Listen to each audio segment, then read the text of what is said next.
అందరికీ నమస్కారం. మనం ఇంతకుముందు కూడా ఒక ప్రెస్ మీట్ పెట్టాం. తర్వాత ఎందుకు పెట్టాల్సి వచ్చిందంటే, ఇంతకుముందు చాలా సమస్యల గురించి మనం మాట్లాడితే ఈసారి మీ సమస్య గురించి మాట్లాడడానికి వచ్చా. అంటే నాకు ఈరోజు చాలా బాధగా ఉంది.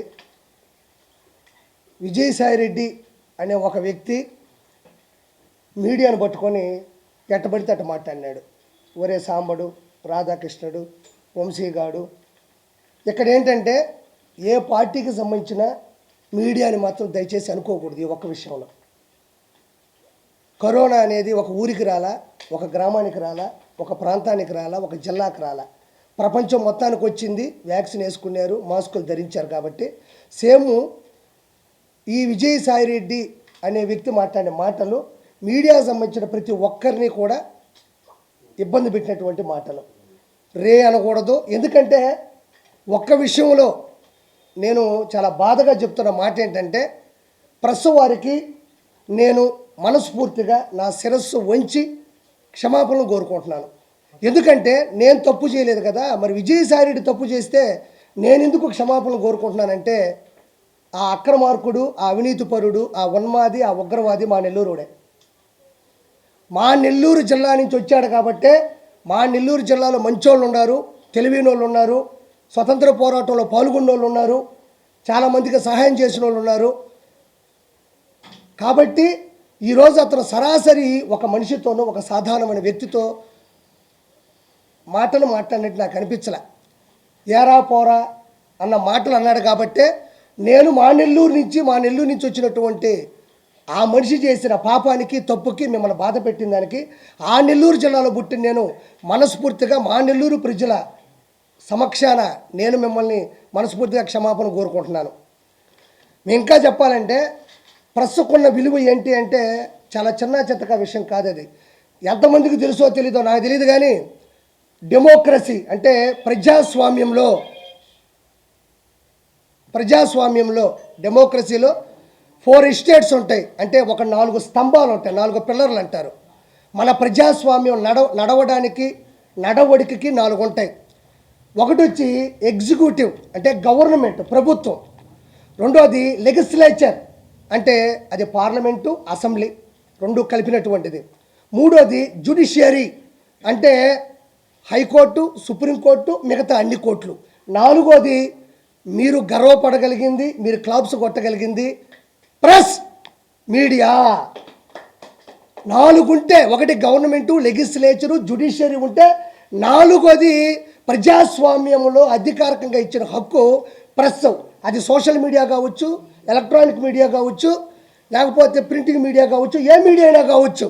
వాడు చిన్నోడైనా పెద్దోడైనా, చిన్న విషయమైనా పెద్ద విషయమైనా, అధికారంలో ఉన్నా అహంకారంలో ఉన్నా, వాడు ఎలాంటి వాడినైనా తప్పు చేస్తే ఉచ్చబెప్పించే కెపాసిటీ ఉన్న ఏదన్నా అధికారికంగా ఒకటి ఉంది అంటే అదే మీడియా.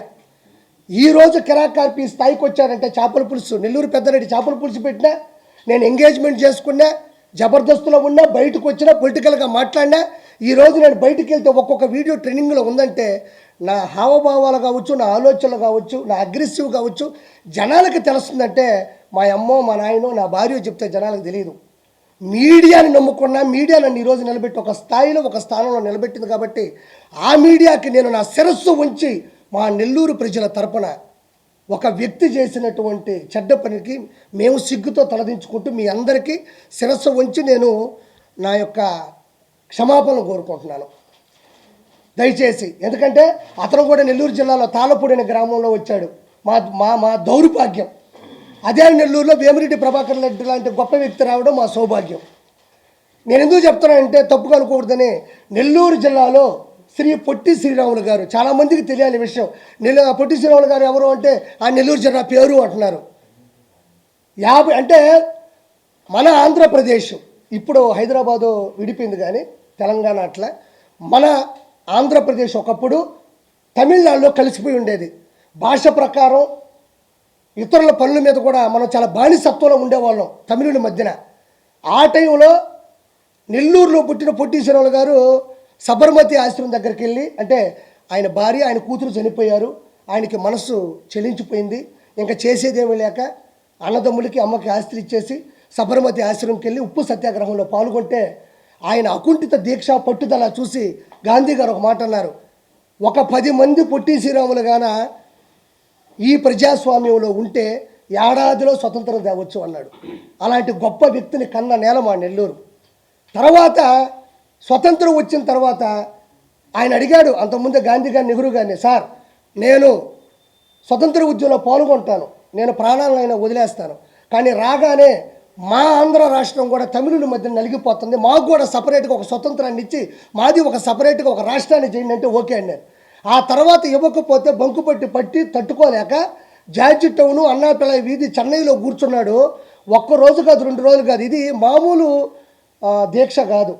పచ్చి మంచినీళ్ళు కూడా తీసుకోకుండా, అన్నం కూడా తీసుకోకుండా, ఒత్త గాలితోనే 1 రోజు కాదు, 2 రోజులు కాదు, 3 రోజులు కాదు, ఏకదాటిగా 58 రోజులు అస్థి పంజరాలు బయటపడిపోయి మలమూత్ర విసర్జనలు, కిందకు వచ్చే మలమూత్ర విసర్జనలు కూడా రివర్స్ అయిపోయి నోటుకుండా, ముక్కుకుండా, చెవులుకుండా వస్తుంటే ఎర్రికేకలు పెట్టేవాడు. చాలామంది అతనికి నిమ్మరసమో నీళ్ళో పోసి లేపుదాం అనుకున్నా కూడా ఆయన తగ్గల. మొగ్గుబుట్టి పట్టాడు, నాకు తమిళనాడు నుంచి మా ఆంధ్ర రాష్ట్రాన్ని సపరేట్ చేయండి అన్నాడు. ఆఖరికి 58 రోజుల తర్వాత అస్థి పంజరాలతో కూడి ఎముకల మీద పురుగులు పారాడుతూ ఉన్నా కూడా చివరి శ్వాస వరకు పోరాడి చనిపోయిన తర్వాత మన ఆంధ్ర రాష్ట్రం సపరేట్గా ఒక రాష్ట్రంగా ఫామ్ అయింది. దానికి ముఖ్య కారకుడు శ్రీ పొట్టి శ్రీరాములు, నెల్లూరు జిల్లా శ్రీ పొట్టి శ్రీరాములు గారు. అదేవిధంగా ఇది ఇంతెందుకు చెప్పాల్సి వస్తుందంటే ప్రస్తుకున్న విలువ, మా ఊళ్ళో జరిగిన తప్పుడు ఉద్దేశాలు చెప్తున్నా.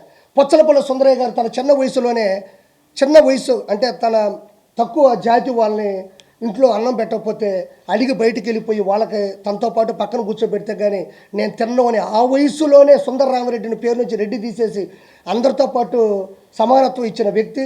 అదేవిధంగా ఆయన కమ్యూనిస్టు భావజాలం కలిగిన వాడు, అందరూ సమానంగా ఉండాలి, సమానంగా బతకాలి, సమాంతరంగా న్యాయం ఉండాలనుకున్న ఒక వ్యక్తి.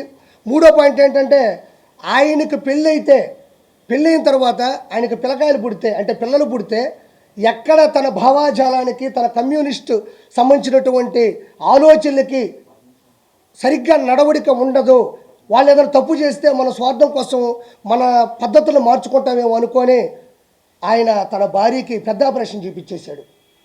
అంటే అంత గొప్ప వ్యక్తి సుందరయ్య గారు. మీకు తెలియని విషయమేం కాదు, ఇక్కడ కూడా ఉంటాయి స్టాచ్యూలు కూడా. పొచ్చలపల్లి సుందరయ్య గారు. ఆ తర్వాత దోపగంట రోషమ్మ గారు సంపూర్ణ మద్యపాన నిషేధం కోసం ఆ రోజుల్లోనే తన 2 పిల్లకాయలు సారాయి ముందు దాగి కొట్టుకుంటుంటే మా ఇంట్లోనే ఇట్టుంది పరిస్థితి, మిగతా ఆ ఇళ్లలో ఎలా ఉందని చెప్పి ఆడవాళ్ళందరినీ నడుము బిగించి హైదరాబాద్ తీసుకొచ్చి ఎన్టీ రామారావు గారి దగ్గర వాగ్దానం చేయించుకొని ఆ తర్వాత ఎన్టీ రామారావు గారు గెలవగానే మొదటి సంతకం పెట్టిందే సంపూర్ణ మద్యపాన నిషేధం దోపగుంట రోషమ్మ గారు. అంటే ఆడది గడప దాటమే కష్టం అనుకున్న రోజుల్లో చేసిన పని. ఆ తర్వాత వేమిరెడ్డి ప్రభాకర్ రెడ్డి గారు కొన్ని కోట్ల రూపాయలు ఖర్చు పెట్టి ఉచితంగా స్కూళ్ళు కానీ, వైద్య, విద్య, ఈరోజు 130 వాటర్ ప్లాంట్లు కుల మతాలకు అతీతంగా చేస్తూ ఉన్నాడు. ఈరోజు కోట్ల రూపాయలు ఖర్చు పెట్టాడు.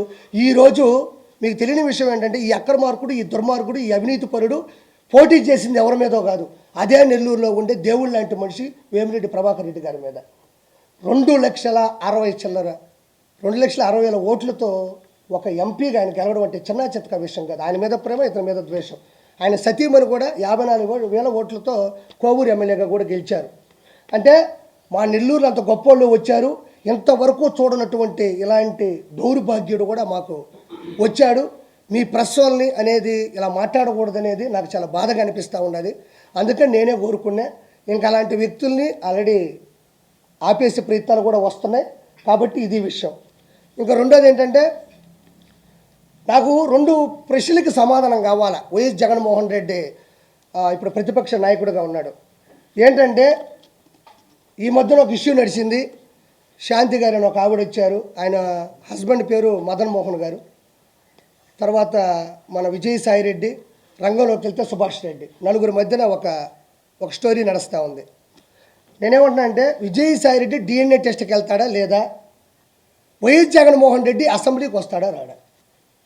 నాకు 2 క్వశ్చన్లు జగన్మోహన్ రెడ్డి ప్రభుత్వాన్ని నేను హెచ్చరిస్తున్నా. DNA టెస్ట్కి విజయసాయి రెడ్డి వెళ్తాడా లేదా, జగన్మోహన్ రెడ్డి అసెంబ్లీకి వస్తాడా రాడా? ఇప్పుడు ఒక నిమిషం అండి, మా ఇంట్లోనో లేదా పక్కింట్లోనో ఇంకో పక్కింట్లోనో లేదా ఇంకొక చోట ఏదో ఆడవాళ్ళతో ఒక సమస్య జరిగింది, ఒక వ్యక్తి వచ్చాడు, ఇలా జరిగింది, విజయసాయి రెడ్డి అనే వ్యక్తి నా భార్య నాతో అనిందండి శాంతి గారు, ఏమనిందంటే ఆయనకి పిల్లలు లేరు కావాలి, ఏదో ఒక ఇష్యూ నడిచింది. అది నేను మళ్ళీ ప్రత్యేకించి చెప్పి ఆడవాళ్ళ విలువలు కానీ ఆడవాళ్ళ గురించి తప్పుగా మాట్లాడడం చిత్రీకరించడం నాకు నచ్చట్లే. అది జనాలకు తెలుసు కాబట్టి నేను ఒక చిన్న ఇంప్లిమెంట్ చేసి చెప్పేశాను అంతే. ఇప్పుడు ఏమంటున్నారంటే జనాలు, ప్రజల చేత ప్రజల కొరకు ప్రజల యొక్క ఉన్నటువంటి ఈ రాజ్యాంగబద్ధంలో ఒక వ్యక్తి ఒక ఎంపీగా, మెంబర్ ఆఫ్ పార్లమెంటు, రాజ్యసభ సభ్యుడిగా ఢిల్లీలో ఉన్నాడు. ఎక్కడ? మన ఆంధ్రప్రదేశ్లో ఎన్నుకోబడినటువంటి ఒక రాజ్యసభ సభ్యుడు ఢిల్లీకి వెళ్ళినప్పుడు వాళ్ళు ప్రశ్నిస్తారు, మేము నీకు ఓట్లేసి గెలిపించాం కదా, నువ్వు మంచోడు అనుకున్నాం కదా, ఆ అమ్మాయి వచ్చి ఇప్పుడు ఒక అలిగేషన్ పెట్టింది, వాళ్ళ హస్బెండ్ వచ్చేసి ఆవిడ నాతో అనింది, కాబట్టి నువ్వు దీనికి సమాధానం చెప్తావా లేదని అడుగుతున్నారు. నేను కాదు అడిగేది, ప్రజలు అడుగుతారు. ఆంధ్రప్రదేశ్లో 175 నియోజకవర్గాలు ఉన్నాయి, 25 ఎంపీలు ఉన్నాయి, మీకు తెలియదేం కాదు. వాళ్ళందరూ కూడా ప్రజలు ఈరోజు నిలదీస్తున్నారు, నిందిస్తున్నారు. ఏమని? విజయ్ ఏమంటాడంటే దానికి వచ్చిన మాట చెప్తాడు. ఏం మాట చెప్తాడంటే, ఆ అమ్మాయే చెప్పింది, ఆయన వయసు ఎంత, నా వయసు ఎంత, నీ వయసు ఎంత, నా వయసు ఎంత అనేది డిఎన్ఏ టెస్టా? నేను ఇప్పుడు తప్పే చేయను, నా పేరు విజయసాయి రెడ్డి అని గట్టిగా అరిస్తే అది డిఎన్ఏ టెస్ట్ అవుతుందా? వెంకటేశ్వర సన్నిధిలో వచ్చిన ప్రమాణం చేస్తా అంటాడు, ఇది డిఎన్ఏ టెస్ట్ అవుతుందా? మరి అలా అనుకుంటే ఈరోజు సివిల్ కేసులు ఉన్నాయి, క్రైమ్ కేసులు ఉన్నాయి, రకరకాల హత్యాకాండ కేసులు ఉన్నాయి, 302 సెక్షన్ ప్రకారం ఉన్నారు, జీవిత ఖైదు అనిపించే వాళ్ళు ఉన్నారు. వాళ్ళందరూ కూడా ఇదే మాట చెప్తారు, మా అమ్మ మీద ఒట్టేసి చెప్తున్నాను, మా నాయన మీద ఒట్టేసి చెప్తున్నాను, మా అమ్మని అడగండి నేను ఎంత మంచివాడినో, మా ఊరోళ్ళని అడగండి ఎంత మంచివాడినో. ఈ మాటలు అనేటివి ప్రజా పరిపాలనలో సరిపోతాయా? ఈ మాటలు గట్టిగా అరిచినంత మాత్రానో నేను ఎలాంటి వాడినో మీకు తెలియదు అనే మాటలు తాత్కాలికం, ఏదో సరదాగా విని ఊగుట్టి వదిలేసేటి తప్ప వీటికంటూ కొన్ని టెస్టులు ఉంటాయి. డిఎన్ఏ టెస్ట్ ఉంటుంది. ఆ డిఎన్ఏ టెస్ట్లో ఒక ఎంట్రీకి ఇచ్చేస్తే ఒక 10-15 నిమిషాలు ఒక రోజు చూసి ఆ జీన్స్ కరెక్ట్గా ఉందా లేదా ఏంది అనేది ఒకటి చెప్పేస్తారు. ఇవన్నీ ఎందుకు? తప్పే ఉంది. ఒక ప్రభుత్వం ముందుకెళ్ళేటప్పుడు 4 అలిగేషన్స్ వస్తాయి, నలుగురు మన మీద అరుస్తూ ఉంటారు. ప్రజాస్వామ్యంలో ప్రజల చేత ఎన్నుకోబడ్డ వాళ్ళం కాబట్టి, మనం ఢిల్లీ వరకు వెళ్ళినటువంటి రాజ్యసభ సభ్యుడు కాబట్టి, ప్రజలకి నమ్మించాల్సిన అవసరం మనకుంది కాబట్టి, నోరు మూసుకొని మనం ఏం చేయాలంటే డిఎన్ఏ టెస్ట్కి అధికారికంగా ఏదో ప్రైవేటు బద్దీకరణ అవసరం లేదు, కోర్టు ద్వారానో లేకపోతే ఒక గవర్నమెంట్ అధికారంగా ఇచ్చే డిఎన్ఏ టెస్ట్గా ప్రజల సమక్షంలో లోపలికి వెళ్తావు వస్తావు, వాళ్ళు చెప్తారు. అన్నీ మీకు తెలియదా? ఈరోజు అసెంబ్లీలోకి వెళ్తే గెలిచిన ప్రతి శాసనసభ్యుడు ప్రమాణ స్వీకారం చేస్తాడు, ఇది చట్టబద్ధం. క్యాబినెట్ మినిస్టర్లు చేస్తారు చట్టబద్ధం, సీఎం చేస్తారు చట్టబద్ధం, డిప్యూటీ సీఎం, అలానే ప్రతిదానికి ఒక చట్టం ఉంటుంది. కాబట్టి ఇవన్నీ వేస్ట్ మాటలు. అతను ఒకటే అంటున్నాడు, ఏమంటున్నాడంటే, సార్ నాకు డైవర్స్ ఇవ్వలేదు, నాకు ఇచ్చిన డైవర్స్ కరెక్ట్ కాదు, నాకు డైవర్స్ ఇవ్వలేదు, నాకు డైవర్స్ ఇచ్చేసని చెప్పి పేపర్లో నకిలీ చూపిస్తుంది. 2021-22లో పుట్టినరోజు జరిగినప్పుడు కూడా కేకు మీద మా ఇద్దరు పేర్లు రాసున్నారు. అంటే నేను విడిపోయినప్పుడు, నేను బయటకు వచ్చేసినప్పుడు నా మీద ప్రేమ ఎక్కడి నుంచి వస్తుంది అని మాస్కులు వేసుకోకుండా కేక్ కట్ చేసేటప్పుడు కూడా ఒక వీడియో వచ్చింది. అంటే ఇవన్నీ కూడా ఎవరికైనా అర్థమైపోతుంది ఇది కరెక్ట్ అని. ఎందుకంటే ఒక భర్త వచ్చేసి 2 ఆడపిల్లకాయలను పెట్టుకొని భార్యను నిలదీసి బయట పెడితే పరువు పోదా? ఇప్పుడు 2 పిల్లకాయలు ఆడపిల్లలే కదా వయసుకు వస్తున్నారు. కాబట్టి ఖచ్చితంగా విజయసాయి రెడ్డి అనే వ్యక్తి 100% ఆల్రెడీ నిందితుడు. ఆల్రెడీ కొత్తగా నిందించాల్సిన అవసరం లేదు. ఆల్రెడీ విజయసాయి రెడ్డి అనే వ్యక్తి A2గా ఉన్నాడు, అక్యూజ్డ్ 2. ఎవరే పర్లేదు, అది పెట్టి మళ్ళీ దాన్ని ఎత్తుక్కోలేదు, ఇప్పుడు వచ్చిందో లేదని ప్రింట్. ఓకే డన్, సరదాగా. ఇప్పుడు నేను ఒకటి అంటున్నా, ఆల్రెడీ A2 ఇతను ఆల్రెడీ పోయి చెప్పకూడదు తిన్నాడు, సెంట్రల్ జైల్లో చెప్పకూడదు తినేసి వచ్చినాడు. అలాంటి వ్యక్తి ఇది చేసుంటాడని ఎవరైనా నమ్ముతారు. కాబట్టి డిఎన్ఏ టెస్ట్కి ఖచ్చితంగా అటెండ్ అవ్వాలి. డిఎన్ఏ టెస్ట్కి విజయసాయి రెడ్డి ఇప్పుడు కూడా పెట్టాడు ఒకటి, నాకు ఏ మహిళతోనూ అక్రమ సంబంధాలు లేవు. ఇప్పుడు పెట్టాడు, ఒకసారి చూసుకోండి. ఇందాక ట్వీట్ చేసినట్టున్నాడు మన ప్రభు, చూసుకోండి. తనకు ఏ పరాయి మహిళతోనూ అక్రమ సంబంధాలు లేవని విజయసాయి రెడ్డి తెలిపారు. వెంకటేశ్వర సన్నిధిలో వెంకటేశ్వర నాశనం చేసిందే వీళ్ళు, వెంకటేశ్వర కొండని నాశనం చేసిందే ఈ వైఎస్ఆర్సీపీ ప్రభుత్వం. మళ్ళీ వెంకటేశ్వర సన్నిధికి వెళ్తాడంట. వెంకటేశ్వరని భయపెట్టిందే వీళ్ళు, వెంకటేశ్వర కొండని కూల్చిందే వీళ్ళు మళ్ళీ వెంకటేశ్వర సన్నిధికి వెళ్తారంట. ఎందుకంటే ఎగిస్తంటే 11 వచ్చినాయి, ఈసారి కానీ పోయినాడంటే మళ్ళీ ఎగిస్తంటాడు. తర్వాత వచ్చి అమ్మాయి నాకు కూతురుతో సమానం అన్నాడు. ఇవన్నీ వేస్ట్ మాటలు. నేను కూడా చెప్తా, మాటలు చెప్తే అవో, పళ్ళు కావాలా. ఎవరో ఒక ఇంట్లో జరుగుంటే వాళ్ళు పడతారు, కోర్టుకు వెళ్తారు, ప్రపంచం తెలిసేది కాదు. ఈయన రాజ్యాంగబద్ధంగా ఇప్పుడు చేయాలా. ఇంకోటి, విజయసాయిరెడ్డి ఇంత పెద్ద పొరపాటు చేసి ఇంత పెద్ద అలిగేషన్ జరుగుతుంటే, వైఎస్ఆర్సీపీకి ఇంత పెద్ద డ్యామేజ్ జరుగుతుంటే జగన్మోహన్ రెడ్డి ఆడున్నాడు. జగన్మోహన్ రెడ్డి దీని గురించి ఎందుకు మాట్లాడడం లేదు? ప్రెస్ గురించి అంత రేపో గీయని మాట్లాడుతూ ఉంటే, ఏమండి అది పెద్ద తప్పు అండి, మీరు తప్పు చేశారు, ప్రెస్ వాళ్ళకి క్షమాపణ చెప్పాలని కూడా ఏ మాట అతను అనలేదు. అంటే ఆ ఉన్మాది ఇంకా మారలేదు. ఇంకోటి కూడా నేను చాలా గట్టిగా చెప్తున్నా, విజయసాయిరెడ్డి ఖచ్చితంగా ప్రెస్కి కంపల్సరీ క్షమాపణ చెప్పి తీరాల.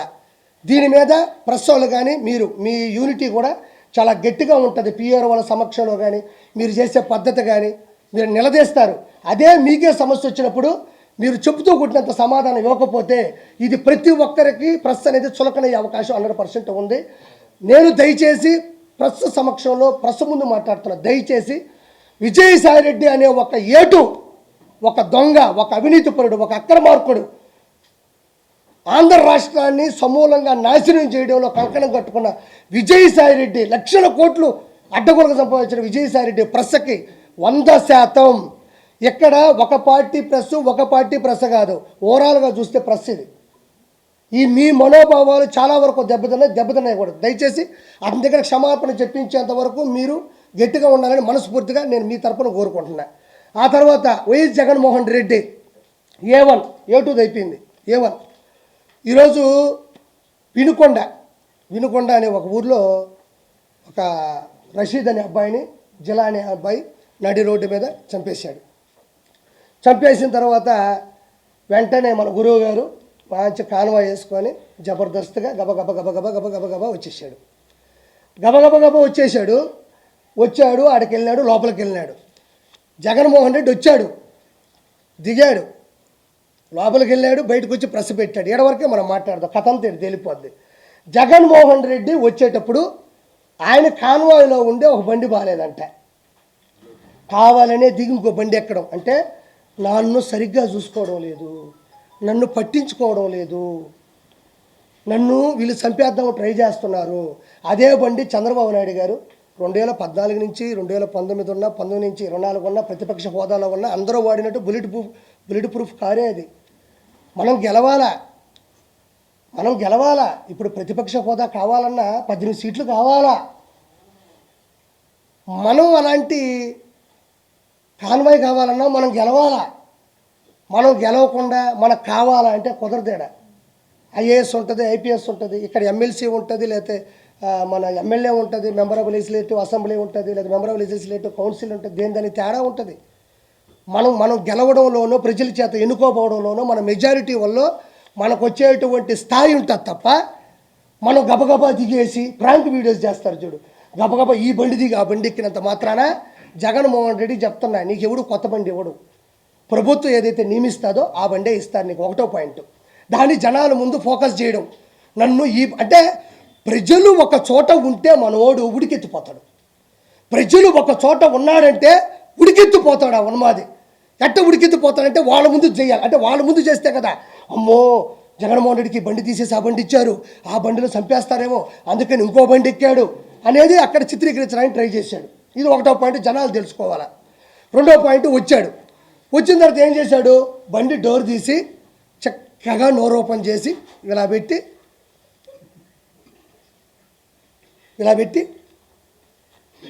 అన్నాడు. నిజంగా అన్నాడా లేదా? అన్నాడు, 100% అన్నాడు. ఒరే మనం ఏం మనుషులవి, మనం ఏడుండాము. ఒక మనిషి అక్కడ రక్తపాతలో తలకాయ తెగిపడిపోయి 2 చేతులు తెగిపోయి ఆడ పడిపోయి చచ్చిపోయి వాళ్ళు ముస్లింలు మైనారిటీ అక్కడ పడుకొని ఏడుస్తూ ఉంటే మనోడు బండి దిగడం ఒక సినిమా. 4 పార్ట్లు చెప్తున్నా ఈ సినిమాలో నేను. మొదటి పార్ట్ బండి దిగే ఒక పార్ట్, రెండో పార్ట్ డోర్ ఇట తీసి ఇట్ట పెట్టి చేతులు ఇట్ట పెడతాడు, మళ్ళీ ఈ 2 ఇట్ట గొవ్వగా ఇట్ట పెట్టి ఇట్ట పెడతాడు. ఆడ మనిషి చచ్చిపోయి ఉన్నాడు.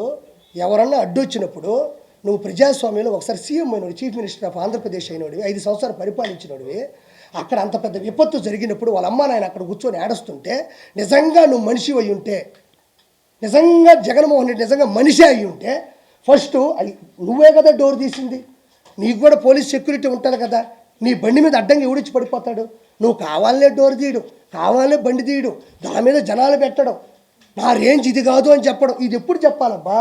ఏదైనా క్యాంపెయిన్ జరిగేటప్పుడు, ఎలక్షన్స్ ముందు రోజో, లేకపోతే ఒక శుభకార్యానికి వెళ్ళేటప్పుడు, లేకపోతే ప్రజల కోసం వెళ్ళి మాట్లాడేటప్పుడు, సభలకు వెళ్ళేటప్పుడు చేస్తారు. మనిషి చనిపోయి విపత్తుతో ఉన్నప్పుడు చేస్తారా? అక్కడ కూడా ప్రమోషనే, ఇది నాస్తాయి, ఇది నాస్తాయి. రెండో సినిమా అయిపోయింది. దాన్ని సాక్షి పేపర్లు ఏం పెట్టారు తెలుసా? జగన్కి క్రేజ్ ఏమాత్రం తగ్గలేదు, ఇనుకొండలో విపత్తు, జగన్ హాజరు, ఇది 9వ 10వ ఈ తమ్ముళ్ళు. జగన్ క్రేజు ఏమాత్రం తగ్గలేదు.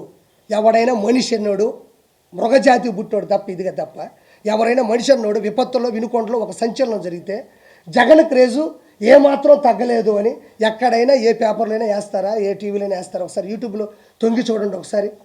అది ఎంతవరకు సమంజసం? ఇందుకు గత అతను ఓడిపోయింది, ఇందుకు గత అతను 11 సీట్లు వచ్చింది.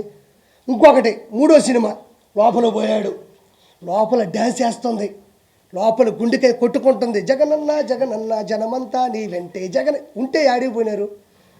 జనమంతా నీ అంటుంటే 11 సీట్లు ఎందుకు వచ్చినాయి నీకు?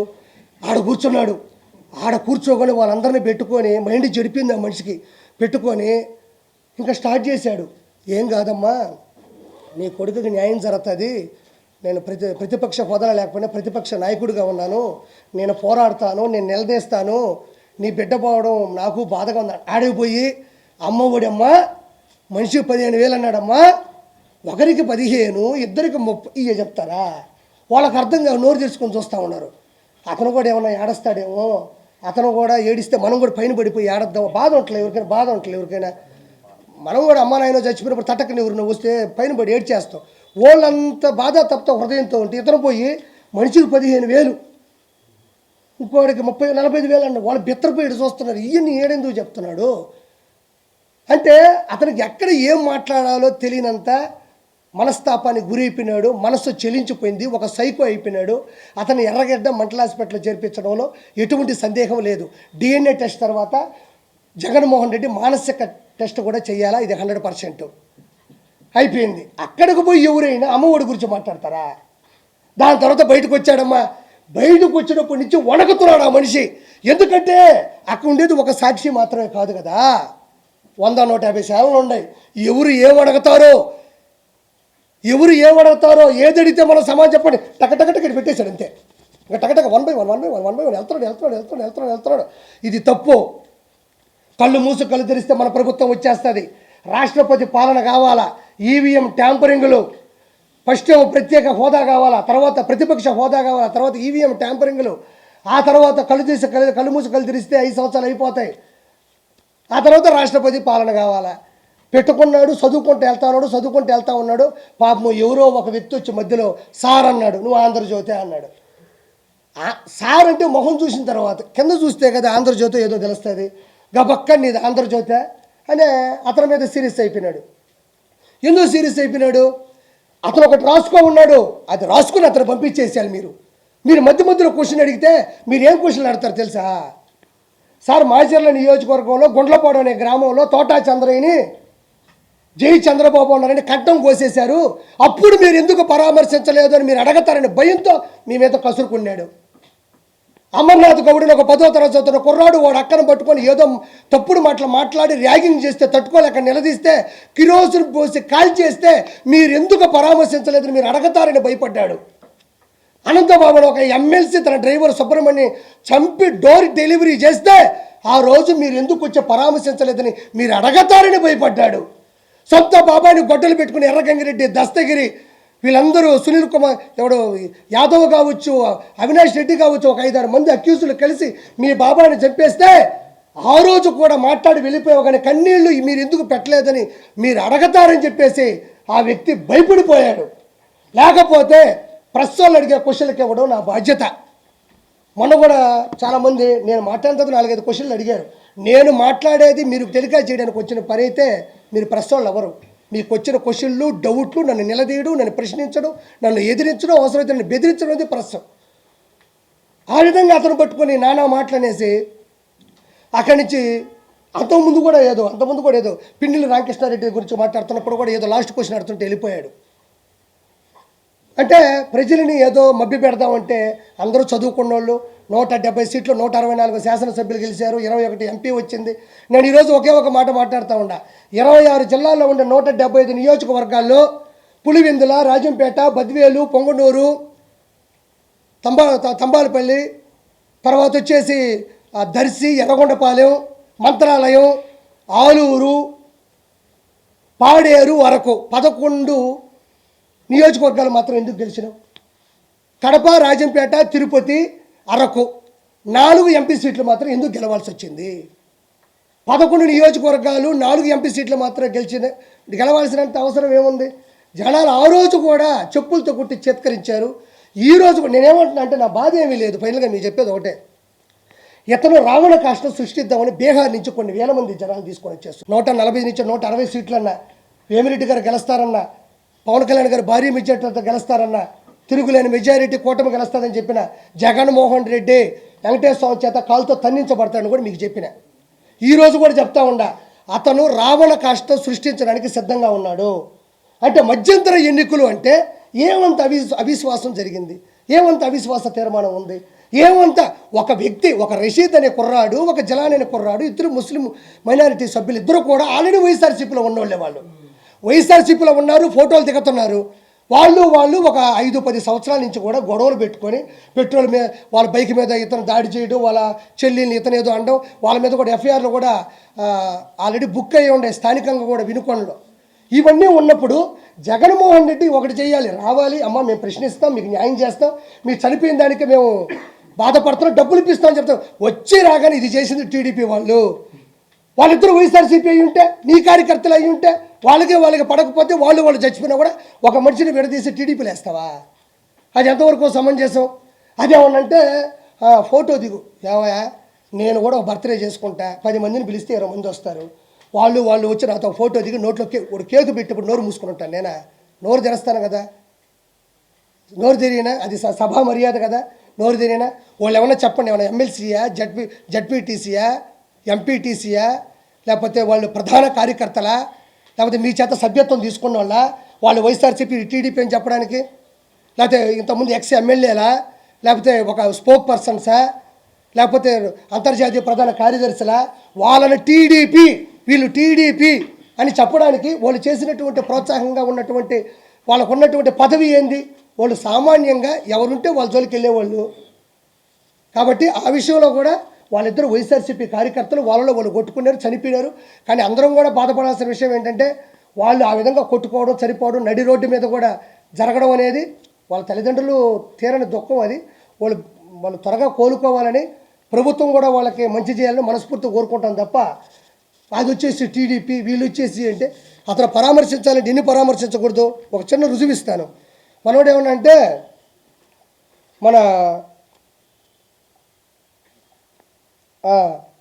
మనం ఏమన్నంటే అక్కడ కేకు తినిపిస్తూ ఉన్నాడు, అక్కడ లోకల్ ఎమ్మెల్యే అనుకుంటా, ఎమ్మెల్యేనో ఎవరు ఒక ఫంక్షన్కి వెళ్ళినప్పుడు కేకు తినిపిస్తూ ఉన్నాడు. ఆ కేకు తినిపించాడంటే ఇది ఏమిటిది అన్నాడు, గుర్తుందా? ఏమిటిది అన్నాడు అంటే కేకు తినిపిస్తున్నప్పుడు వాళ్ళ మనుషులే కదా అన్నాడు. ఈరోజు చూడండి, ఇతను వచ్చి సునీల్ కుమార్ యాదవ్, ఇది బాగా చూడండి ఒకసారి. ఈవిడ వచ్చి భారతీరెడ్డి గారు, జగన్మోహన్ రెడ్డి గారు సతీమణి. వచ్చిందా?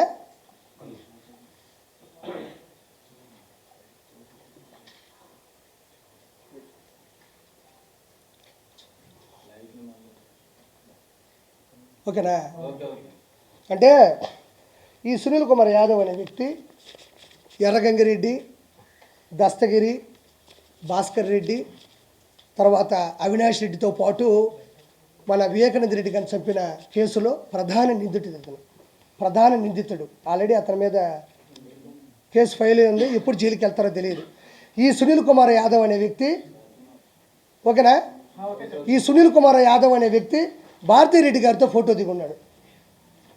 ఇదే సునీల్ కుమార్ యాదవ్ అనే వ్యక్తి అవినాష్ రెడ్డితో కూడా ఫోటో దిగున్నాడు. మీరు కాబట్టి ఫేస్బుక్లోకి వెళ్ళి చూసుకోండి.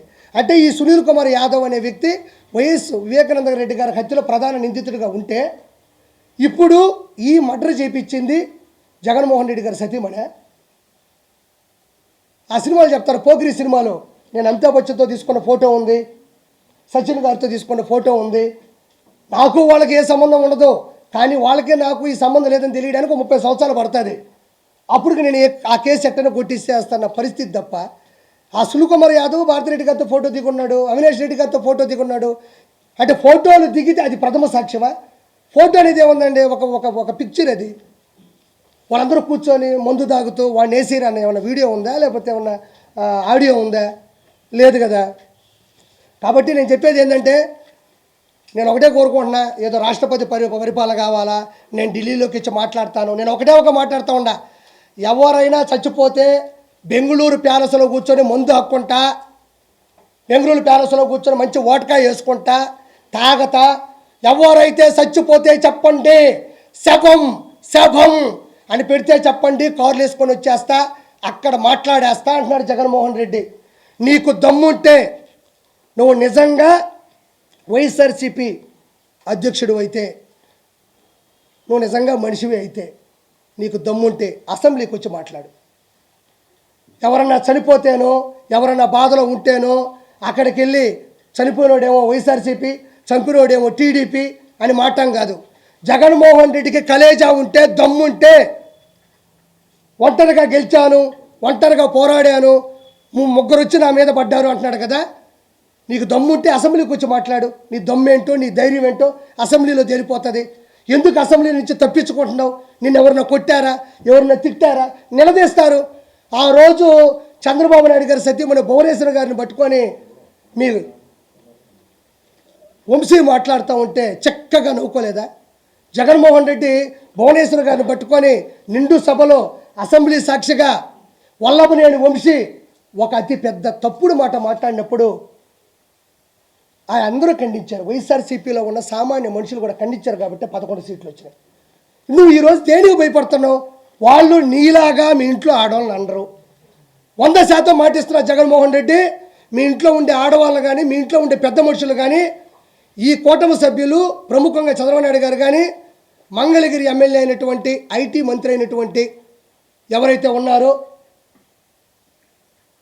లోకేష్ గారు కానీ, డిప్యూటీ సీఎం పవన్ కళ్యాణ్ గారు కానీ, ఆడవాళ్ళ గురించి అయితే 100% నిండు సభలో తప్పుగా మాట్లాడరు. వాళ్ళు 100% నువ్వు అన్నా కూడా తిరిగి మాట. ఇంకెందుకు భయపడుతున్నావు? ఎందుకు భయపడుతున్నావు అంటే, నువ్వు చేసిన అవినీతి, నీకున్న అజ్ఞానం, నువ్వు చేసిన తప్పుడు చేష్టాలు.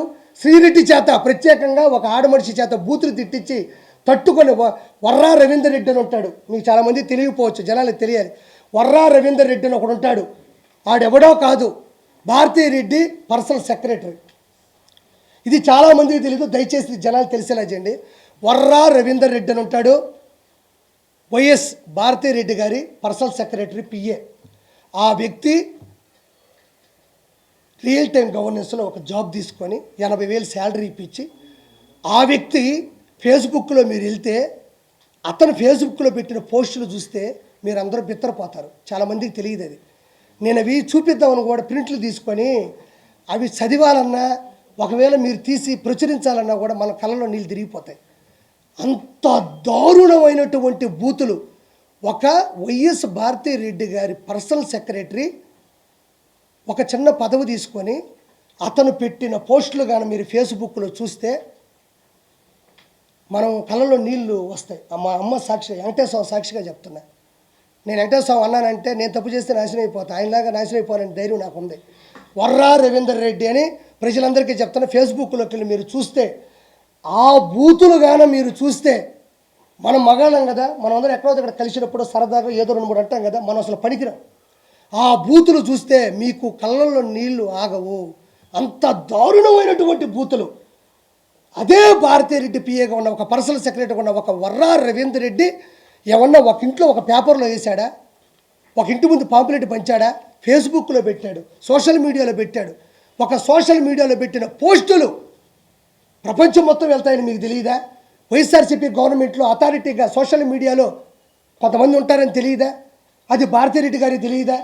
మన పర్సనల్ సెక్రటరీ ఇంత దారుణంగా పెడతాడు, మీరు ఎందుకు మందలించలేదు? ఎందుకంటే మీరే ప్రోత్సహించారు.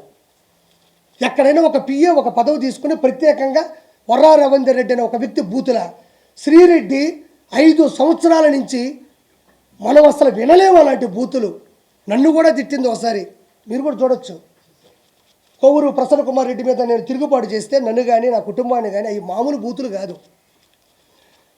మీరు గవర్నమెంట్లో ఉండి ఒక హోదాలో ఉండి శ్రీరెడ్డిని 4 కేసులు పెడితే మే కేసులు పెట్టమన్నా పెడతాం. ఆ అమ్మాయిని చెన్నై నుంచి తీసుకొని రాలేరా? అన్ని బూతులు తిడుతుంటే చెన్నై నుంచి తీసుకురాలేదు ఒక ప్రభుత్వం. అంటే మీరే ప్రోత్సహించారు డబ్బులు ఇచ్చి. బోరుగడ్డ అనిలు పవన్ కళ్యాణ్ గారి కుటుంబాన్ని తిట్టిన తిట్లు, మన తిట్లను మాత్రం వదిలేయాలి, వాటిని గుర్తు చేసుకోకూడదు. అంత అవమానంగా ఉంటాయి ఆ మాటలు. ఎవరు తిట్టించారు? వాడు ఎవరన్నా ఒక పబ్బులో తిట్టాడా, నలుగురు ముందు తిట్టాడా, ఒకటి విని చెప్పడానికి? సోషల్ మీడియాలో చక్కర్లు కొట్టింది అది. ఆ రోజు వైఎస్ జగన్మోహన్ రెడ్డి ఏం చేస్తూ ఉన్నాడు? పంచు ప్రభాకర్ ఆ విధంగా తిడతా ఉంటే ఏం చేస్తూ ఉన్నాడు? మీకు తెలియదమ్మా, కొన్ని కోట్ల రూపాయలు, కొన్ని వేల కోట్ల రూపాయలు జగన్మోహన్ రెడ్డి ఖర్చు పెట్టింది కేవలం సోషల్ మీడియాకే. ఎవరైనా పర్లే, ఇప్పుడు బాబాయ్ కానీ అన్న కానీ ఎవరైనా సరదాగా నాకు చంద్రబాబు గారు అంటే ఇష్టం అంటే చాలు, మీ ఆవిడ ఫోటోలు ఆల్మోస్ట్ ఫేస్బుక్లో లాగేసుకుంటారు. వాళ్ళకి ఎక్కడి నుంచి మూర్తి నగ్నంగా ఉండే ఫోటోలు అతికిచ్చేస్తారు. అంత కొంతమంది సూసైడ్ చేసుకున్నారు, చెప్పలేకపోతున్నారు. కాబట్టి జగన్మోహన్ రెడ్డి పతనానికి రీజన్స్ ఏంటి? నా భయం ఏంటంటే ఓడిపోయారు ఆర్పీ గారు, మనం మాట్లాడక్కర్లేదని నేనేం అంటోలే. ఇక్కడ సమస్య ఏంటంటే ఒక రాజ్యసభ సభ్యుడిగా ఉన్నవాడు ప్రజలకి తీర్పు ఇవ్వాలి, నేనే తప్పు చేయలేదు అని. అతను ఖచ్చితంగా DNA టెస్ట్కి వెళ్ళాలా, లేదంటే అతను తప్పు చేశాడని చెప్పి ఒప్పుకోవాలా. ఒప్పుకుంటే ఏ శిక్ష చేస్తారో నాకు తెలియదు, అంత నాలెడ్జ్ నాకు లేదు. జగన్మోహన్ రెడ్డి 100% ప్రజలు ఆయనకి 40% ఓట్లు వేసి అంటున్నారు. 40% ఓటు నీకేసినప్పుడు 40% ఓటు నీకేసినప్పుడు ఆ ప్రజల తరపున అసెంబ్లీకి వచ్చి పోరాడకుండా పులివెందులో గెలిచావు, రాజంపేటలో గెలిచారు, అరకులో గెలిచారు, పాడేరులో గెలిచారు, దర్శిలో గెలిచారు, ఎర్రగొండపాలెంలో గెలిచారు, పొంగనూరులో గెలిచారు, తంబాలపల్లిలో గెలిచారు, మంత్రాల్లో గెలిచారు, ఆలూరులో గెలిచారు. ఈ 11 మంది అసెంబ్లీకి వెళ్ళకుండా పోతే మిమ్మల్ని గెలిపించిన మనుషులు ఏమవ్వాలని ఈరోజు నేను ప్రశ్నిస్తున్నా. 11 మంది కాదయా, ఒక్కరు గెలుస్తారు.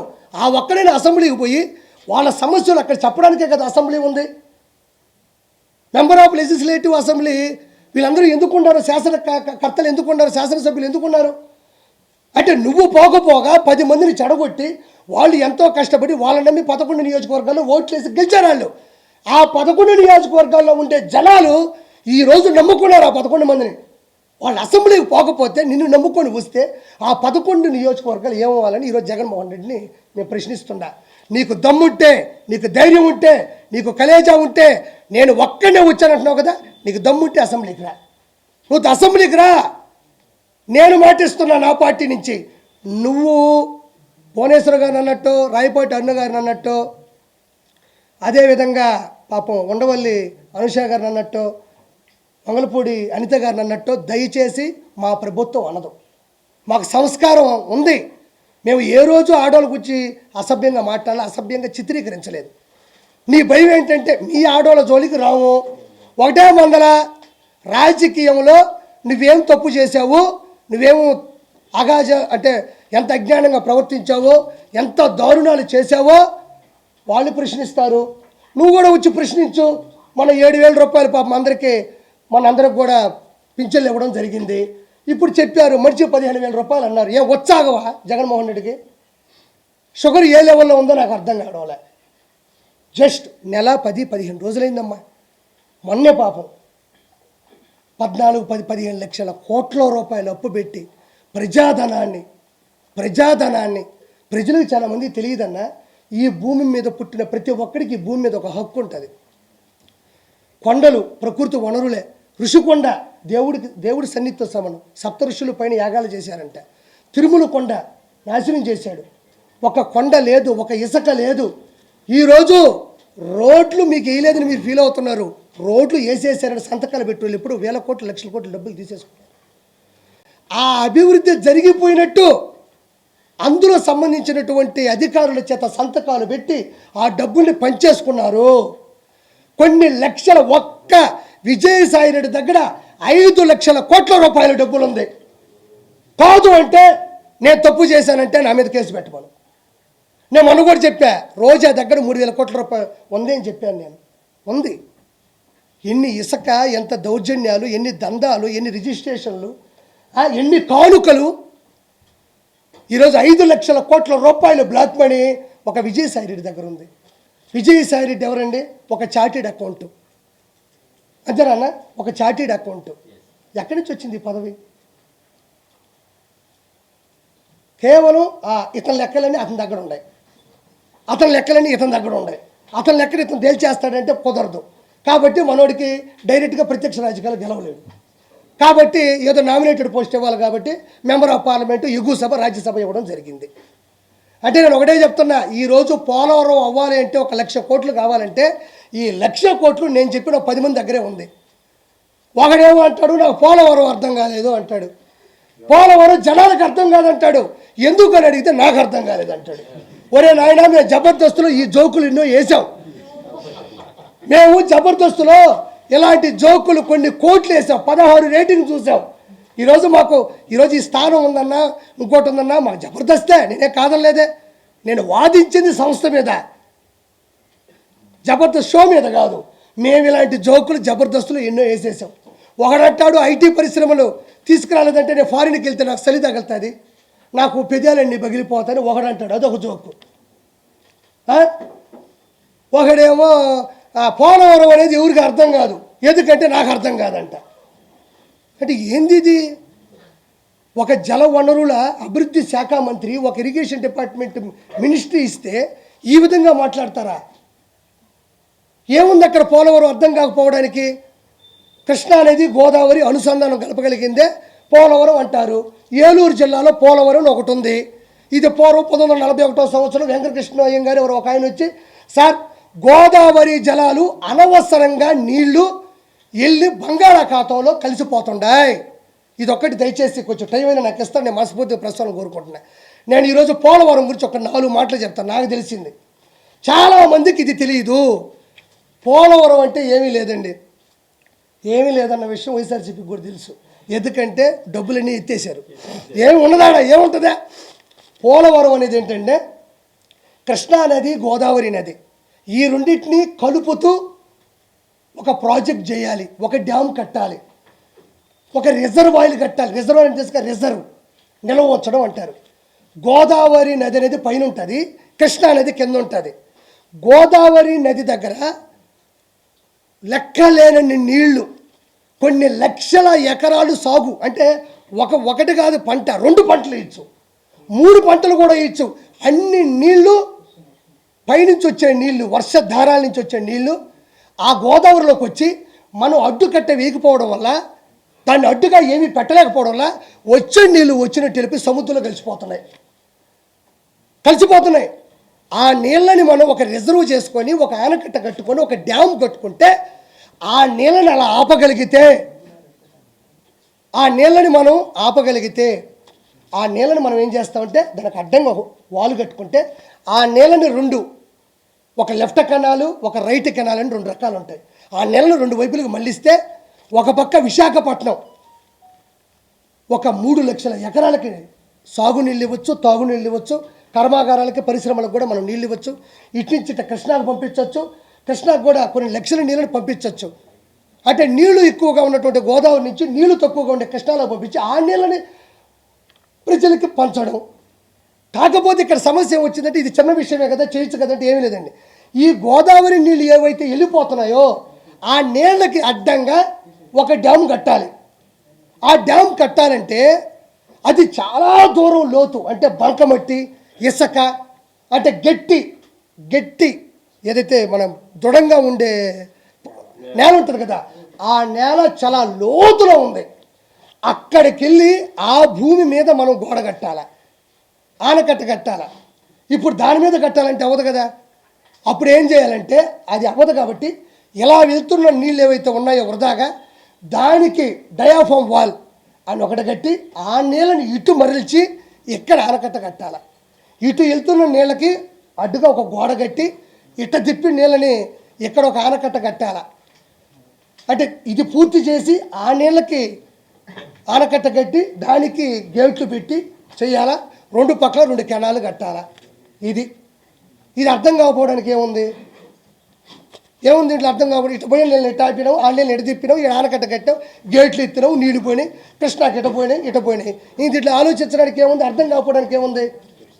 డబ్బులు సరిపోవట్లేదు అనే దానికి ఓకే, రాష్ట్ర బడ్జెట్ ఎలా ఉందో మనకు తెలుసు, తెలియకపోవచ్చు. కాబట్టి ఫైనల్గా కోరుకునేది ఏంటంటే ఇక్కడ రాష్ట్రం రావణ కష్టంలో ఆయన ఎదురు చూస్తున్నాడు. కాబట్టి ప్రజలందరూ కూడా చాలా వరకు చైతన్యం అవ్వాలా. వీళ్ళందరూ ఆగడాలు కూడా అతి తక్కువ సమయంలోనే మూసేసే ప్రయత్నం జరుగుతూ ఉంది. కాబట్టి ఇది నేను చెప్పాలనుకుంటుంది. ఏటు విజయసాయిరెడ్డి మర్యాదగా వెళ్ళి ప్రజాస్వామ్యంలో ఉండవు కాబట్టి DNA టెస్ట్ చేయించుకోవాలా. రెండోది అసెంబ్లీకి జగన్మోహన్ రెడ్డి రావాలా.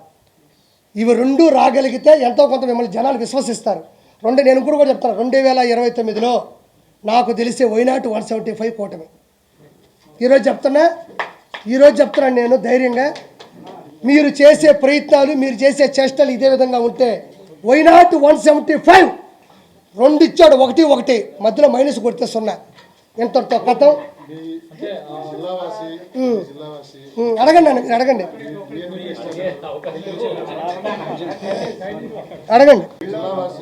సార్ చూడండి, సైలెన్స్ ఉండాలా. జిల్లావాసి అది DNA టెస్ట్లకు కావచ్చు, మిగతా దేనికి ఒప్పుకోవట్లేదు, ప్రమాణం అయితే చేస్తారు. మీకు కూడా బాధ్యత జిల్లావాసి కాబట్టి వెళ్ళి పర్సనల్గా కలిసి DNA టెస్ట్ మా ఇద్దరికి ఉందనే పర్సనల్గా ఏం చెప్పలేదనా. ప్రజాస్వామ్యంలో ఉన్నాడు, అది పెద్ద ఇష్యూ అయింది, వైరల్ అయిపోయింది. 100% ఆయన ఏమంటున్నా అంటే, నేను ఇంతవరకు ఆవిడ దగ్గర నేను డైవర్స్ తీసుకోలేదండి.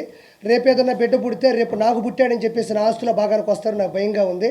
కాబట్టి తను ఎవరికి పుట్టారు చెప్పేస్తే నేను ఈ ఇష్యూ తీసుకుని డైవర్స్ తీసుకుని వెళ్ళిపోతానని చెప్తున్నాడు.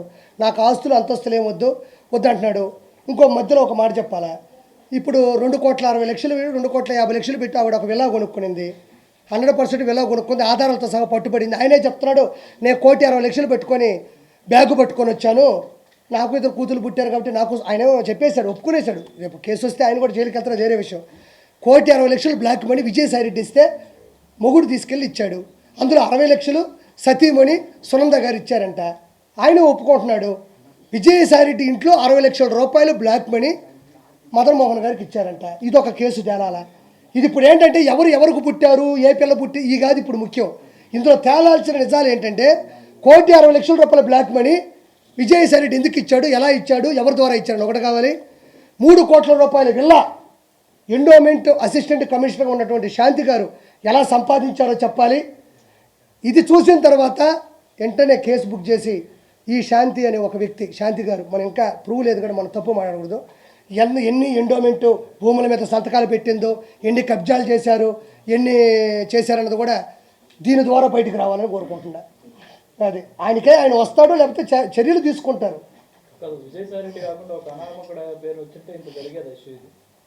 ఒక అనామకుడు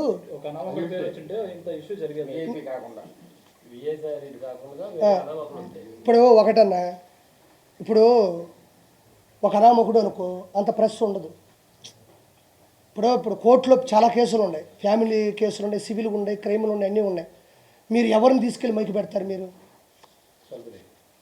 అంటే మీరే చెప్పండి. మీరు మైకి తీసుకెళ్ళి మీరు ఎంత ఆసక్తంగా ఉందా, ఎంత ఆనందంగానూ చూస్తారు అంతే. ఓ ప్రెస్ వచ్చిందంటే దేనికి వస్తుంది? అందులో విషయం ఉందనే దానికన్నా వివరణ ఇచ్చేవాడు ఎవడని ఉంటుంది అంతే. ఇంకోటి విచ్చలవిడిగా రోడ్డు మీద పడాలి, లేదంటే అది భావోద్వేగానికిలోని పెద్దదవ్వాలి. అది లేనప్పుడు నేను అదే అంటున్నా, ఇప్పుడు కెమెరా అనేది అన్ని చోట్ల పెట్టాలని మనకే ఉంటుంది. అది వెలుగులోకి ఎంతవరకు వచ్చింది? ఇప్పుడు ఉందనా, నాకు రేపు కేసు వస్తే నీకే ఫోన్ చేస్తా, వచ్చి ప్రెస్ మీట్ పెట్టి తప్పే ఉంది అందులో. అతను చూడు, ప్రజలు వేరు, ప్రజల చేత ఎన్నుకోబడ్డ వ్యక్తి వేరు. ప్రతి కాన్స్టిట్యున్సీలో, ప్రతి నియోజకవర్గంలో 2 లక్షల చిల్లర ఓట్లు ఉన్నాయి. అంటే 2 లక్షల మంది అతను ఎంచుకున్నట్టే. అపోజిషన్కి వేసినా, పొజిషన్కి వేసినా 2 లక్షల మందికి అతను బాధ్యుడే. అలాంటి ఒక రాజ్యసభ సభ్యుడు ఢిల్లీలో పార్లమెంట్లో ఎగువ సభలో కూర్చున్న ఒక వ్యక్తి ఎలాంటి అలిగేషన్ వచ్చినప్పుడు ఖచ్చితంగా అతను సమాధానం చెప్పి తీరాలి. ఎవడైనా చెప్పాలి. ఎవరి శక్తి కొలది, ఎవరు హొందా కొలది, కొంతమంది బయటపడరు, కొంతమంది బయటపడతారు. అతను రాజ్యసభ సభ్యుడు కాబట్టి అతను ప్రజల చేత పైన ఉన్నాడు కాబట్టి ఆ ప్రజలకు సమాధానం చెప్పి తీరాలి. ఇప్పుడు ఒక కుటుంబం చేత ఎన్నుకున్నాడైతే ఆ కుటుంబం పెద్దగా సమాధానం చెప్పాలి. వైఎస్ఆర్సీపీ అధికారంలో ఉన్నప్పుడు బూతుల ప్రవాహం ఏ విధంగా మనం చూసాం. అవును. సో ఈయన రాజ్యసభ సభ్యుడే ఉంది, మీడియా ప్రతినిధులపై కుటుంబం మీదే చేసిన వ్యాఖ్యలు కొంత దుమారాన్ని ఎత్తుతాయి. సో ఒక బాధ్యతాయుతమైన పదవిలో ఉన్న విధంగా మాట్లాడతాను అన్నా. నేను ఒకటి చెప్తాను, నా చిన్నప్పుడు సినిమాల్లో చూసినా, బయట చూసినా ఒక 2 డైలాగులు వినేవాడిని. మనిషికి కావాల్సింది అధికారంలో ఉంటే ఏమైనా చేయొచ్చు, రెండోది డబ్బు ఉంటే ఏమైనా చేయొచ్చు. ఫస్ట్ది కోల్పోయినా, రెండోది వాళ్ళ దగ్గర లక్షల కోట్ల రూపాయలు వాళ్ళ దగ్గర ఉన్నాయి.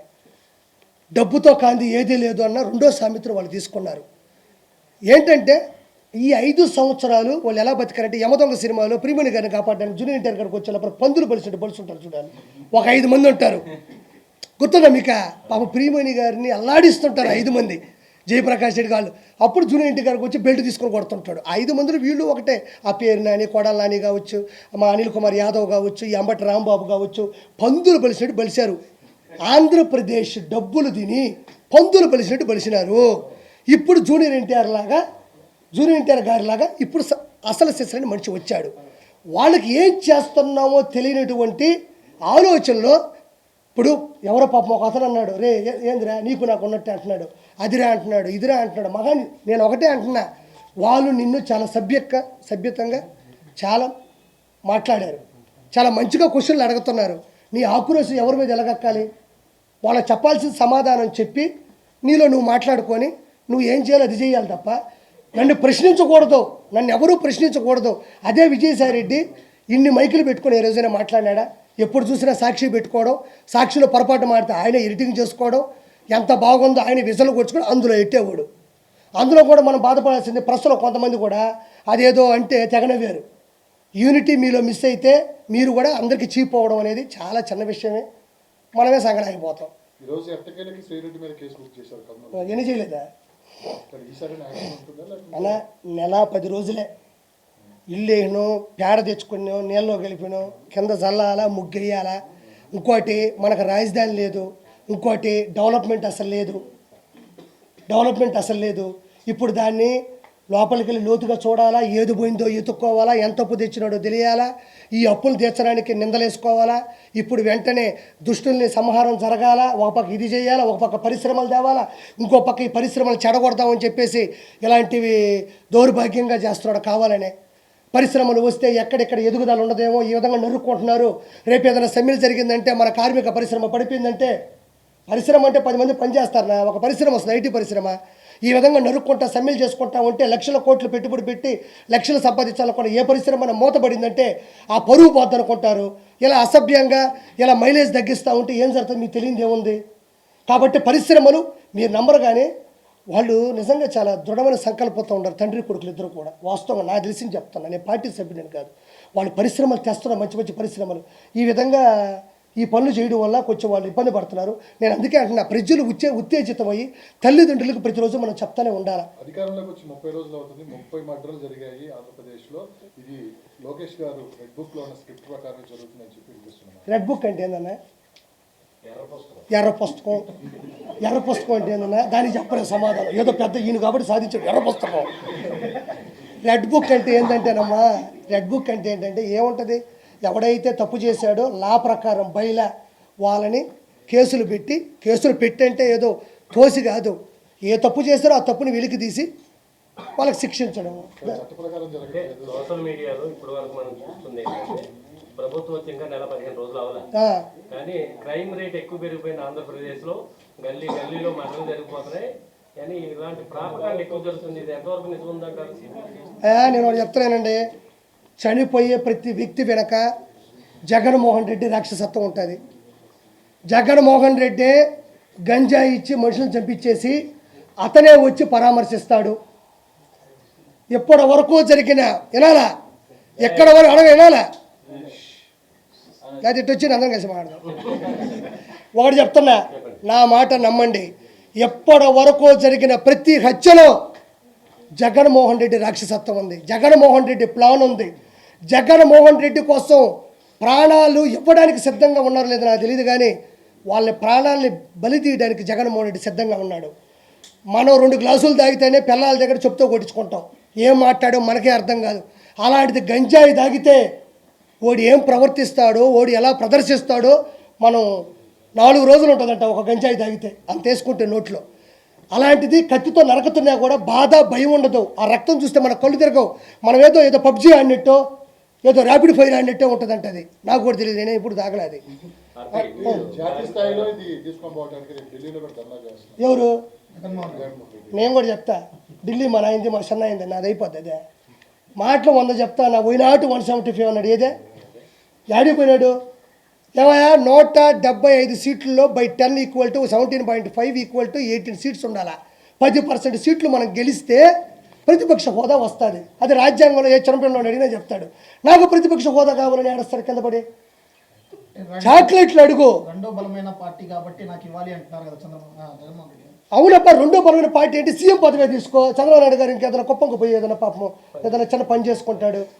ఏమయ్యా, అలాంటప్పుడు ఎన్నికలు పెట్టడం ఎందుకు, ఎలక్షన్లు పెట్టడం ఎందుకు, క్యాంపెయిన్ చేయడం ఎందుకు, పాటలు కొట్టించి డబ్బుకు డబ్బుకు డబ్బుకు జగనన్న జగనన్న జగమంతా ఎందుకు పెట్టాలా? బలమైన పార్టీ అయితే నువ్వే ప్రెస్ మీట్ పెట్టుకో, నువ్వే ఒక అసెంబ్లీ కట్టుకో, నువ్వే మీ వాళ్ళని పెట్టుకొని డబ్బులు వేసుకొని కొట్టుకో. ప్రతిపక్ష హోదా అంటే బై 10% సీట్లు ఉంటేనే వస్తారు. అతనికి వచ్చిన 11 సీట్లకి కనీసం తెలంగాణ అసెంబ్లీలకు కూడా ప్రతిపక్ష హోదా లేదు అతనికి. నిన్న కారులో వెనుకొండ జగన్ గారు వెళ్తున్నప్పుడు కారు దిగి అక్కడ ఉన్న ప్రజలందరికీ ఆయన సంబంధించిన అభివాదం తెలిపారు. దాన్ని మీరు వెకిలిగా ప్రతిసారి ఎట్లా ఎందుకంటారు? దీనికి సమాధానం ఎవరు వికిలిగా అన్నారు? అతను వికిలిగా చేశాడు కాబట్టి నేను వికిల్ అన్నా. ఆయన అదే ఎప్పటి నుంచి ఇప్పుడు నీ పేరు ఏంది? నా పేరు గోపి. నేను గోపి అనే పిలుస్తా.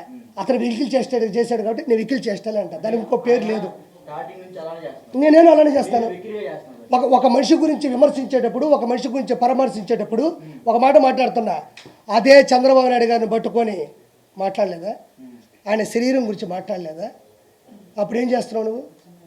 అప్పుడే ఎందుకు ప్రశ్నించలేదు ఆ రోజు వైఎస్ జగన్మోహన్ రెడ్డిని కావచ్చు, వాళ్ళ పార్టీ కార్యకర్తలు కావచ్చు? భువనేశ్వర్ గారి గురించి ఆ రోజు మాట్లాడుతుంటే మీ నోరు ఏమైపోయింది? నేను ఈరోజు ఆయన చేసే విధానాన్ని చూపిస్తే రక్తం మరిగిపోతుంది. ఆ రోజు భువనేశ్వర్ గారిని పట్టుకొని నిండు సభలో ఒక ఆడ మనిషిని సంస్కారంగా మాట్లాడిన వ్యక్తులు ఆ రోజు వల్లభనేని వంశీ మాట్లాడిన మాటలు నా నోటుకుండా చెప్పాలా? ఆ రోజు ఎందుకు ప్రశ్నించలేదు? ఒక బాడీ ఇలా చేస్తాడంటేనే రక్తం మరిగిపోతున్నప్పుడు ఆడవాళ్ళ గురించి మాట్లాడుతున్నప్పుడు ఏం చేస్తున్నావు నువ్వు? ఆ రోజు జగన్మోహన్ రెడ్డి ముందాగావా? ఆంధ్రప్రదేశ్కి ముందా పడుకున్నావా ఏంది? రాయపోటు అరుణ్ గారి గురించి వర్రా రవీంద్ర రెడ్డి పెట్టిన కామెంట్లు చూపిస్తా, వాడికి సమాధానం చెప్పు. రా నా పక్కన కూర్చో, ఇద్దరం కూర్చున్నాం. శ్రీరెడ్డి పెట్టిన బూతులు నీకు నేను వినిపిస్తా. నువ్వు జస్ట్ నేను ఎలా అంటేనే నీ ఫీల్ అయిపోయినప్పుడు ఆడ మనిషిని అవయవాల గురించి, ఎస్పెషల్లీ రొమాన్స్ గురించి నేను ఇట్టంటే వచ్చిందా? రా నేను చూపిస్తా. నువ్వు నేషనల్ మీడియాని తీసుకొస్తావు, నువ్వు నాతో ఎదురుగా కూర్చో, నేను మాట్లాడడానికి ఒక్కదాని సమాధానం చెప్పు నాకు చూద్దాం. బాడీ షేములు నీకు బొళ్ళు రండి సార్, బొళ్ళు వచ్చింది, గంట గంట గంట గంట కూర్చోలేవు నువ్వు, ముసల్నా కొడక వినండి సార్. ఏం తప్పే జరిగింది తెలియాలి కదా ప్రజలకి. ఆయన అడిగాడు, నేను సమాధానం ఇవ్వాలిగా. నేను తప్పించుకుని వెళ్ళాల్సిన అవసరం ఏమన్నా మామూలు బూతులు ఈ రోజు కాదండి, రేపైనా ఇవే మాట్లాడతారు అసెంబ్లీలో వాళ్ళు. ఈ రోజుతో ఆగిపోతుంది. వెన్నుపోటు పొడిచాడు, గుండెపోటు, ఈ రోజుతో ఇవి ఆగవు. నన్ను అడిగాడు కాబట్టి నేను ప్రశ్నిస్తుండా. చంద్రబాబు నాయుడు గారిని వయసు తారతమ్యాలు లేకుండా ఎన్ని బూతులు మాట్లాడారో. పవన్ కళ్యాణ్ గారి గురించి 3 పెళ్ళిళ్ళు మాట్లాడుతుంటే ఏమైపోయింది? 3 పెళ్ళిళ్ళు సభ్య సమాజంలో ఆయనకు నచ్చల, విడాకులు తీసుకున్నాడు, బయల్లా లాయర్ని పెట్టుకున్నాడు. వాళ్ళు పడ్డారు, వాళ్ళు ఏమీ పెళ్లి చేసుకున్నారు, పిల్లకాయలు కనుక్కున్నారు. ఏదో బుల్లెట్ తగులుతుంటే హీరోకి చివరిలో నొక్కుతుంటారు చూడు, అక్కడ నొక్కితేనే హీరో కింద పడుతుంటాడు. ఈరోజు ఏమైంది? ప్రెషర్ కుక్కర్ పేలింది.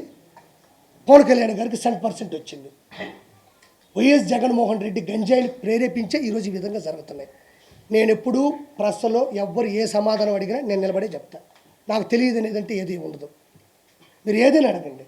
జగన్మోహన్ రెడ్డి అన్నారు, జగన్మోహన్ శ్రీరెడ్డి నన్ను అనిందయ్యా, మా ఇంట్లో ఆడవాళ్ళని అనిందయ్యా. నేనేమన్నాను? వేమిరెడ్డి గారి గురించి తప్పుగా మాట్లాడితే ప్రసన్న కుమార్ రెడ్డి నేను మాట్లాడినా. ఇప్పటికీ ఎవరు గుర్తించట్లేదంటే శ్రీరెడ్డిని గుర్తించే అవకాశం ఉంది? ఎవరు దేనికి ఎట్లా గుర్తించట్లేదు? గుర్తించాల్సిన సమయంలో అధికారంలో ఉన్నారు. ఇప్పుడు పోయిన తర్వాత ఏమిస్తారు? జగన్మోహన్ రెడ్డి గారు అసెంబ్లీకి వస్తారా రారా అని మీరు క్వశ్చన్ చేశారు. ఇవాళ వైఎస్ఆర్సీపీ పార్లమెంటరీ పార్టీ సమావేశం జరిగింది. ఆ సమావేశంలో చాలా స్పష్టంగా చెప్పారు జగన్మోహన్ రెడ్డి గారు, అసెంబ్లీకి వస్తాను, ఈ సమావేశంలో నిరసన తెలుపుతా ఈ హత్య రాజకీయాల మీద అన్నారు. మీరు అడిగిన క్లారిటీ ఓకే డన్. ఈ హత్య రాజకీయాల మీద నేను అసెంబ్లీకి వచ్చి నిరసన చేస్తా అంటున్నాడు. నాకు చాలా సంతోషంగా ఉంది. ఒకవేళ జగన్ గారు అసెంబ్లీకి వస్తే ఏం చేస్తారు? అసెంబ్లీకి వచ్చి ఏం చేస్తాం? ఫస్ట్ దిష్టి తీస్తాం. ఒక పాట ప్రిపేర్ చేయించి గురుగారు వస్తుంటే ముందర క్యాంపెయిన్ పెట్టి సీఎం సీట్లు ఆయన కూర్చోబెట్టి చంద్రబాబు గారు మేమంతా ఒక పక్కన కూర్చొని నీ అసెంబ్లీ నీదే నువ్వే తీసుకో అంటాం. ఏం చేస్తాం? వచ్చి కూర్చుంటాడు, సభ జరుగుతూ ఉంటుంది. ఎవరి ప్రశ్నలు వాళ్ళు స్పీకర్ గారి ముందు మాట్లాడుతూ ఉంటారు. ఆయన ప్రశ్నలు ఆయన సంధిస్తారు. ఇంతకుముందు చంద్రబాబు నాయుడు గారు అపోజిషన్లో ఉన్నప్పుడు ఏం చేశారు? అదే చేస్తారు. అసెంబ్లీకి ఒక కట్టుబాటు ఉంటుంది, ఎవరి సమయం వాళ్ళకి ఇస్తారు. ఆయన ప్రతిపక్ష హోదాలు అవకాశం ఇస్తారంటారా వస్తే?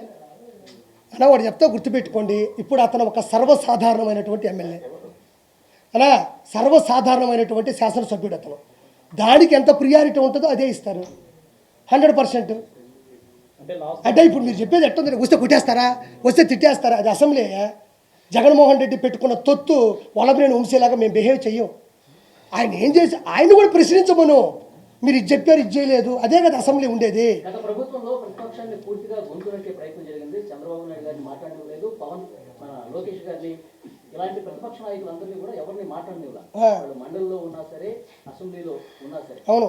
ఇప్పుడు జగన్మోహన్ రెడ్డి గారిని కూడా ఆ పార్టీకి సంబంధించిన ఆయనతో పాటు ఉన్న మిగతా 10 మంది ఎమ్మెల్యేలు కూడా ఇట్లాగే అడగదొక్కే ప్రయత్నం జరుగుతుందా, లేకపోతే వాళ్ళకి మాట్లాడే అవకాశం కల్పిస్తుంది? ఇగో ఈయన అడిగిన క్వశ్చన్ ఏంటంటే ఆ మూలం అడగదు, ఈ పక్కన మీకు చెప్తున్నా. అప్పుడు అచ్చెన్నాయుడు గారు వాళ్ళు వీళ్ళు ఎమ్మెల్యేలు ఉన్నారు కదా, అప్పుడు జగన్మోహన్ రెడ్డి గారు అసలు మాట్లాడనీ లేదు, ఇప్పుడు ఎందుకు మాట్లాడినిస్తారా, మాట్లాడినవాడని అడుగుతున్నాడు. చంద్రబాబు నాయుడు గారు అలిగి వెళ్ళిపోయింది.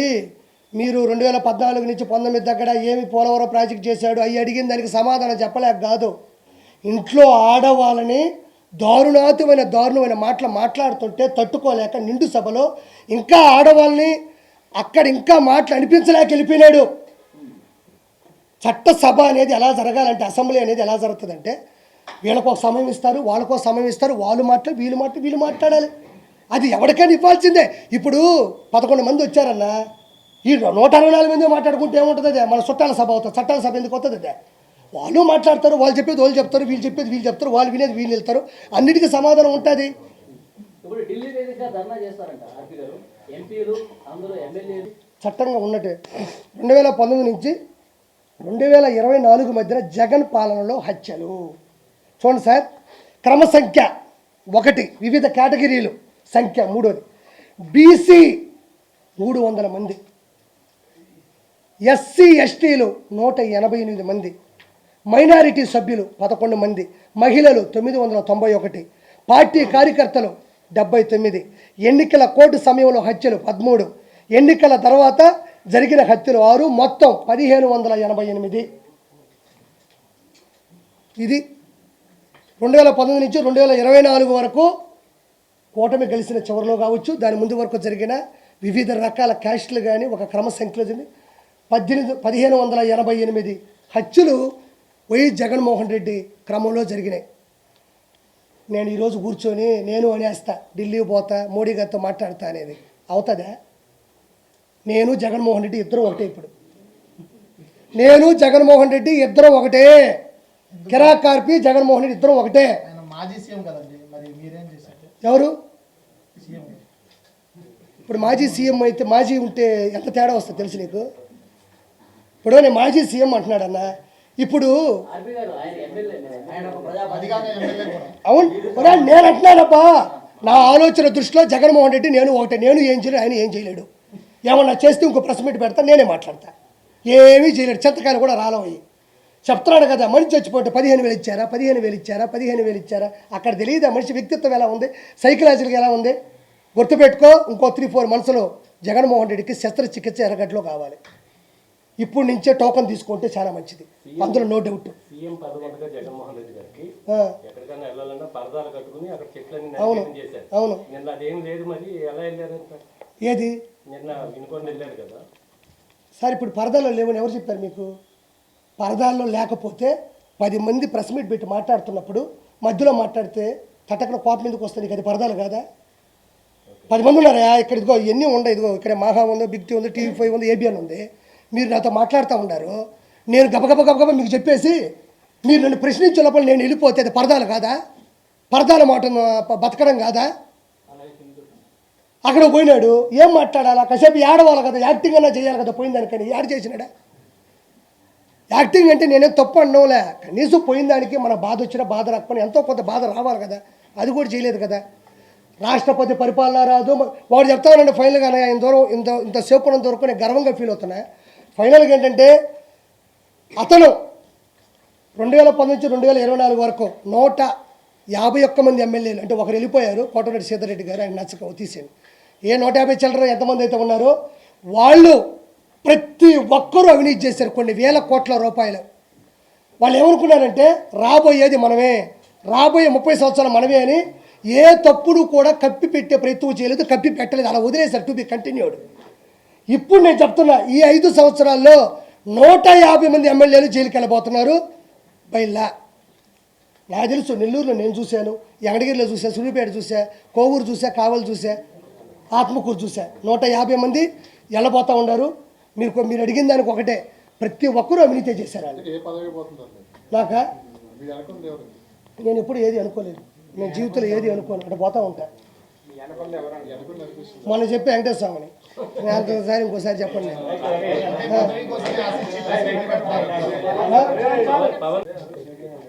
సరే.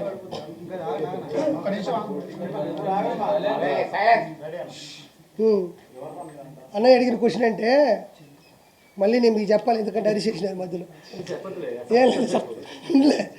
ఏం లేదన్నా, ఇప్పుడు పవన్ కళ్యాణ్ గారికే ఇంటెలిజెన్స్ రిపోర్ట్ ఇచ్చి థ్రెట్ ఉంది, మరి నీకు లేదా అన్నాడు. ఆయనకే ఉన్నప్పుడు నాకెందుకు ఉండదు? ఏం స్వామి, అంతమంది బాడీ గార్డులు ఆ విధంగా క్యాడర్ పెట్టుకొని ఆయనకే ఉన్నప్పుడు నాకెందుకు ఉండదు? నన్ను మెడయించి చంపదాం అనుకుంటారు. ఆ దైవ సంకల్పం నా సంకల్పం కాబట్టి బతుకున్నాను అంతే. ఇది 100% కరెక్ట్, అందులో నో డౌట్. ఏముందలేండి, ఇప్పుడు ఒక మనిషి మీద ఇగో ఉండొచ్చు. ఇప్పుడు ఆయన పార్టీ పెట్టి వెళ్ళిపోయినా కూడా ఏమి అజాత శత్రువుగానే ఉన్నాడు తప్ప ఎవరు మాట అనేది లేదు. కాబట్టి నా 4 మాటలు మాట్లాడితే తగిలిస్తే బాగుంటుందని ఉద్దేశం. పోసాన గారికి చిరంజీవి గారికి ఏం సంబంధం? శ్రీరెడ్డి చిరంజీవి గారికి ఏం సంబంధం? అనవసరమైన సంబంధాలన్నీ ఆయనడే జరుగుతుంటాయి. ఆయన బీఆర్ఎస్కి టీడీపీ, మన బీఆర్ఎస్కి వైఎస్ఆర్సీపీకి ఏం సంబంధం? వాళ్ళ కడుపు మండింది కాబట్టి.